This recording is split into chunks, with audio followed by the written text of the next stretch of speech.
Hello, this is Kate Jones, here to talk about my case study on parental apathy. After reading the case study, a couple of things that I do know. Mrs. Rose is a new assistant principal who wants to increase parent involvement. However, the principal has given up on trying to get parents involved, citing parental apathy. And Mrs. Rose sent a letter home with students asking parents to a meeting on parental involvement, and 8 people showed up.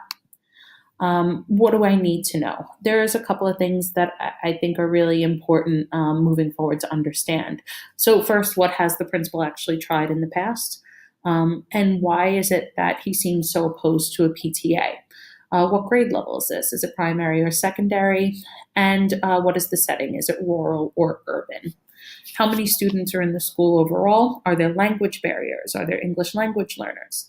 How economically diverse is the student body? Or will the parents be working multiple jobs? Is that one of the reasons why parents aren't so involved? How many parents actually got the note from their children? I work in a secondary school, and it's not guaranteed that the students are actually giving the notes to their parents. But also, is there a school presence in the community? To what degree is the school out and about in the community? Are they doing volunteer efforts in the community? Are the athletics prominent in the community? Those are things that I think could matter.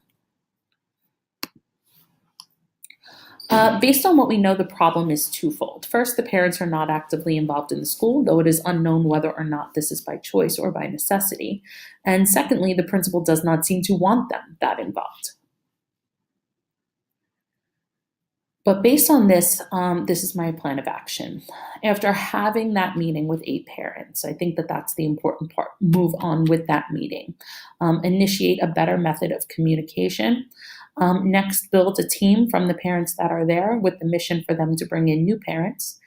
Do this by having day and evening opportunities for them to be involved. Include cultural events in order to represent a diverse student body.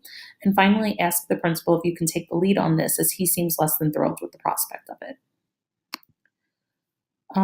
The strategies, how I would go about implementing this. One, I think it is most important that Mrs. Rose convinced the principal to let you have that meeting.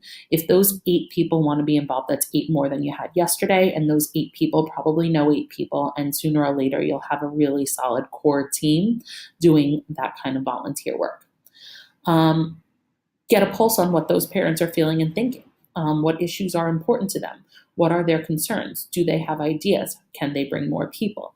I know that the principal stated that he doesn't think that these parents are representative of the entire community. Well, find out who's not represented and see if you can be involved there. Are parents able to be involved? Are they working multiple jobs? It is also stated in the article that the principal has asked them to volunteer. Are there better ways to get them in the building?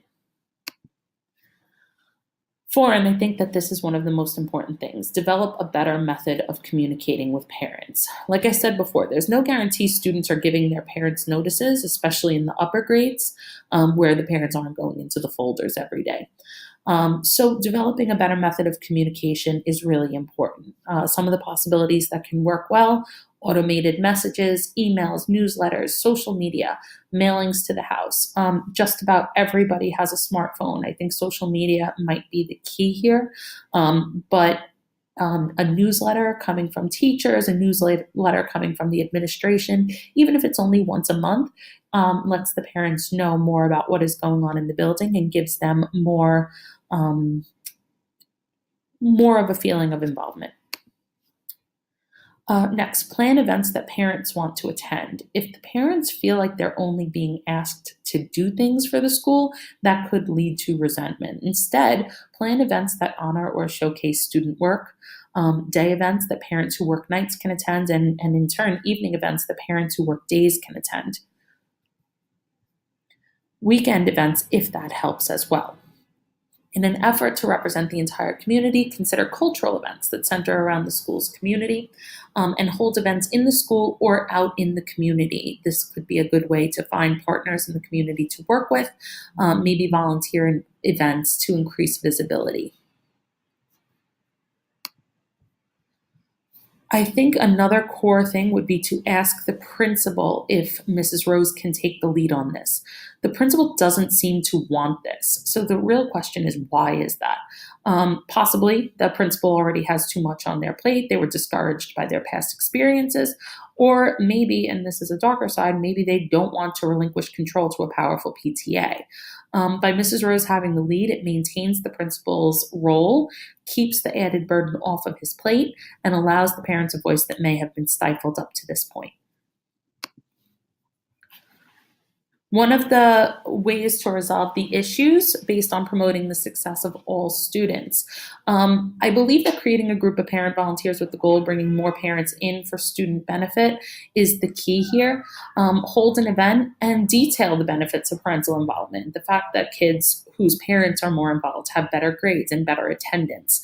I think that showing that, especially if this is an upper grade situation, that could be something that leads to the shift. Push this with the principal. This is in the best interest of the students. Having parents involved, having parents visible in the building. This is for the better interest of the students. They have better behavior as well in school, though I'm not sure if that's an issue in this school, but anytime that parents are more involved, the behavior is better, the grades are better, the attendance is better.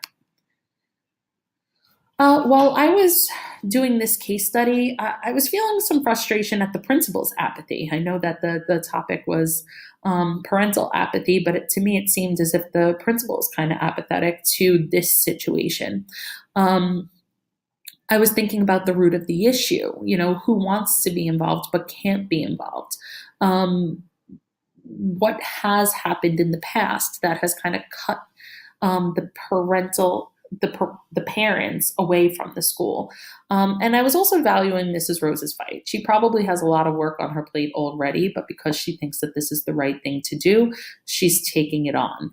I think that speaks to a lot of people who find themselves in leadership positions. They wind up taking on extra because it is in the best interest of the school and in the best interest of the students. I think there are a lot of unresolved issues.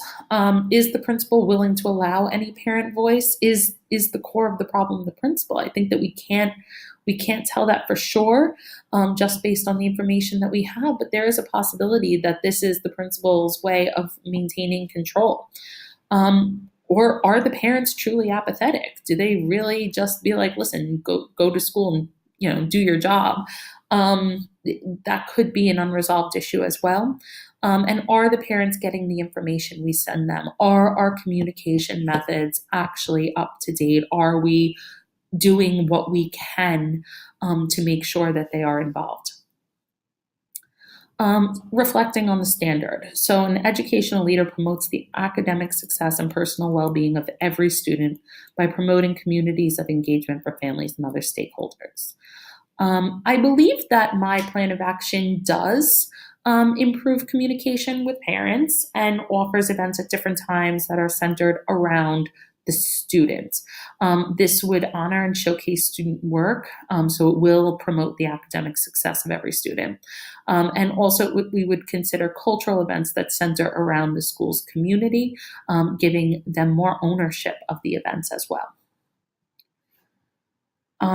How is it that I promote the personal well-being? Well, we know that by parents being more involved, it is better for the students. So we find out from the parents what they're feeling and thinking, what issues are important to them. By bringing those parents in, the students will feel better about themselves and more like a priority to both their parents and to the school.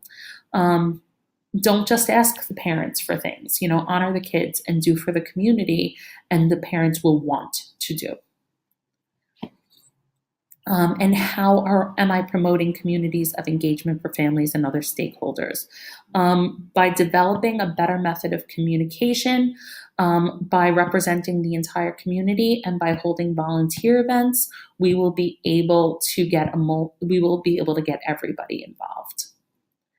Okay, I hope I hit all my points, and I thank you so much for a great experience in this class. Bye-bye.